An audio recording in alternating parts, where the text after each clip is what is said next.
So most runners use the same pair of shoes for every run, and that might be setting you up for injury. Today I'm going to share why rotating your running shoes is one of the smartest moves you can make, how it's actually supported by science, plus I'm going to give a full 7-day rotation based on Adidas models just to cover all your training bases. So in 2015, in a Scandinavian Journal of Medicine, they followed 264 runners over 22 weeks and found out those who rotated their shoes between different pairs cut their running related risk by 39%. Why did this happen? Because different shoes subtly change how your muscles, tendons, joints absorb impact. Rotating allows varied loading patterns on your legs across the runs, which reduces repetitive stress and keeps your body adaptable. So obviously that's really good. The other rotational benefits is longevity of your shoes. Obviously, as you run in your shoes, it softens under repeated loads, and rotating pairs gives the midsole foam time to decompress and maintain performance. What you want to make sure that you do is you want to make sure that you match your run to the shoe you want to do. For example, you want plush cushioning, nice easy miles, and you want snappy trainers for tempo work, maybe something with a bit of a thinner sole, something where you can feel the road, and something in between for track sessions. Long runs, obviously you want something that's comfortable, and at race day you want something that's got the absolute snap, where race performance is what you want 100%. So types of shoe in a different rotation. So you will have a daily trainer, that's the first one. So for easy and recovery runs, you're looking to have a daily trainer. So what that's going to be is something cheap and something reliable. So I would also make sure that that's nice and comfortable, and I would make sure you have that. That's probably going to be the shoe that you wear the most, as you're going to be using it for mostly easy and recovery runs. Number 2, a speed day shoe, lightweight and responsive for intervals and tempos. I like to use something that's maybe got a bit of a thinner sole, as you want to maybe get a feel of the road or the track that you're doing. And that is obviously going to get you a bit of snap. If it's one of the modern shoes, this might be a carbon plated shoe, it might not. If you're not used to carbon plated, then obviously that will dictate whether you're going to use that. Long run shoe, something well cushioned, stable, and that can handle volume. I know there's been a lot of emphasis placed on shoes that are sort of maximum stack height. That is really been popular recently. That might be something you want to utilize for your long run. Ultimately, comfort is going to be absolutely key in this situation. Race day shoe, you're going to make sure that you have the best foams, carbon plates, where you will use for your race, but you will also use it for your key workouts. So I would never go into a race without having used your shoe before, and that's something that you maybe want to consider. These shoes are obviously only going to be brought out break glass in case of emergency, and you don't want to be breaking these out for every single run, so that's something that you want to add in. Now that's probably the 4 main key different types of shoes. The only other thing you might want to have are bonus or speciality shoes. Now that might include something like a trail shoe, might include a stability shoe if you've maybe got some issues, if you've went to recently get some run mechanics done and they tell you that you're overpronating or something, or a strength training shoe. One thing that I've noticed, especially coaching people in the gym, is you don't want to have a shoe like an Alpha Fly or a Adios Pro 4, use that for strength training. You want to have something with a solid, stable base that's likely not a running shoe. So that's where I'd probably put that in. Weekly mileage rotation strategy.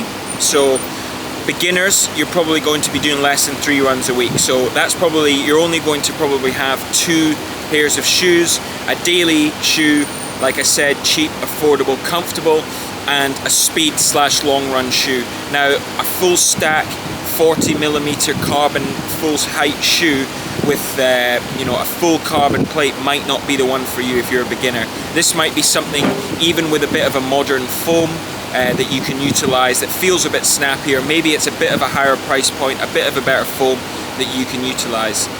Intermediate, you're going to be running 4 to 5 times a week. You're probably going to have 3 pairs of shoes, your daily, your speed and your long run. So you've got that extra shoe just to absorb the different mileage.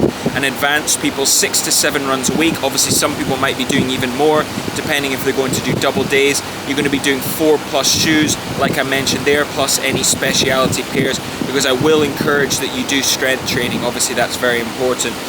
It is important to track the mileage of these shoes. Most go between 500 and 800 kilometers, but that will be different. You know, you have specialty running shoes, for example, full carbon plate shoes, that may actually be even less. They may be something like 200 to 250, and normally you can start to feel it in your legs and back when they start to not absorb as much on your legs. So common mistakes to avoid: no super shoes for every day. You'll wear them out quickly, they're very expensive, you'll feel it on your calves and shins. Anybody who's worn super shoes for the first time will be able to tell you that it is strenuous on your calves and legs, and your shins, so you want to make sure you're not doing it. Another sort of mistake that I see, people will buy for personality or for what it looks like. Ultimately the shoe's about the function. If you're not able to get a shoe in a certain color, then that's absolutely fine. You're buying the shoe as a purpose. It'd be like buying a sports car to tow sheep about. It's not fit for purpose. It might look good, but ultimately it's not what you need. Ignoring signs of wear or discomfort because they look fine or because you invest in it. Don't be afraid if you've bought a pair of shoes and they're not for you. Don't be afraid to return them, take them back, they don't fit you. Get another pair of shoes, move on to a pair that you maybe have been more comfortable with or that you've used before. So I would say don't be afraid to call it. I've done it before with shoes where I've worn them and thought, well, I paid £150 for these shoes, I want to make sure I get the use out of them, even though every time I went out they were wrecking my feet. Don't rely on cushioning for recovery only. Basically, rotating shoes actually shifts the loading pattern, so make sure that you rotate regularly. This is very important. So to talk you through 7-day Adidas rotation, this is what it will look like. So you'll probably look at Easy Run, you'll probably look at something like Adidas Supernova, something nice and cheap, nice and plush, nice and easy. You're going to be able to go out and do your easy mileage. It's not going to break the bank. You can probably pick these up anywhere between $50 and $100, 50 or 100 pounds, which is obviously pretty good. If you're running on your intervals, you're going to be getting your Takumis, your lightweight performance shoes. These are low stack height. They have performance in mind. They'll be able to push you, so your intervals will be good quality. But also nice and lightweight, full carbon rods.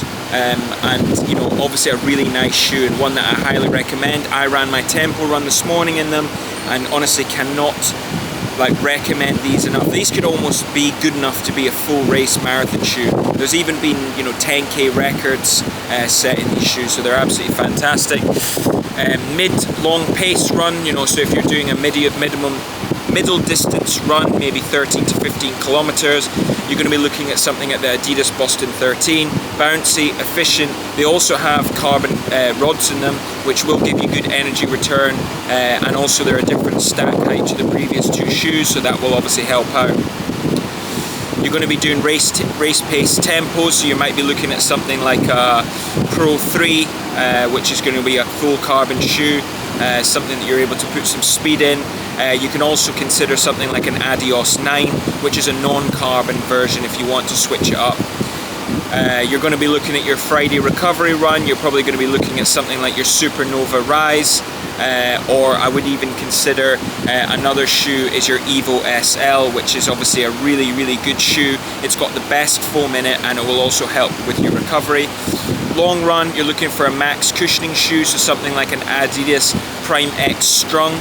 Now these are going to be expensive shoes, but you're only going to be using them for your long runs. You'll probably get a good 5-6 months usage worth out of them, so it definitely is worth the investment. Or you can even use something like an Adistar BYD, which is a much better price point, and also has a bit of carbon in it to be able to help you propel on your long runs. Race or progression runs, you're going to be looking at something like your Pro 4 or your Pro Evo 1. Now that's the ultimate race weapon. You're only going to be breaking glass in case of emergency if it's an absolute key run, so that's something to consider.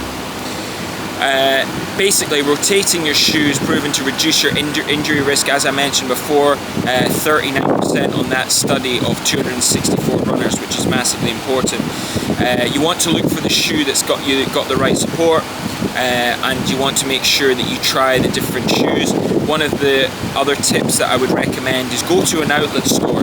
These, especially the cheaper shoes and last season shoes, they're going to be a much more reduced price, and for the level that you're running at, that I'm running at, unless you're absolutely one of the best runners in the world, that new age technology, these shoes are still absolutely fantastic. So if you get something like a Takumi Sen 9 instead of a Takumi Sen 10, but you get it for $50, you're obviously going to be laughing, because you can get 2 pairs for the price of the newest one. So that's what I would recommend. Try to get these different shoes, and yeah, that's basically my sort of quick overview on rotating shoes. If you've got any comments, or you want me to run down different shoes for a different brand, that's absolutely fine. Obviously I run in only Adidas, but you can run in any shoes you want. Ultimately, the brand doesn't really matter for you. All that matters is the shoes are comfy and that you're able to get your runs done. Thank you very much for watching the video, and hope to see you on the next one.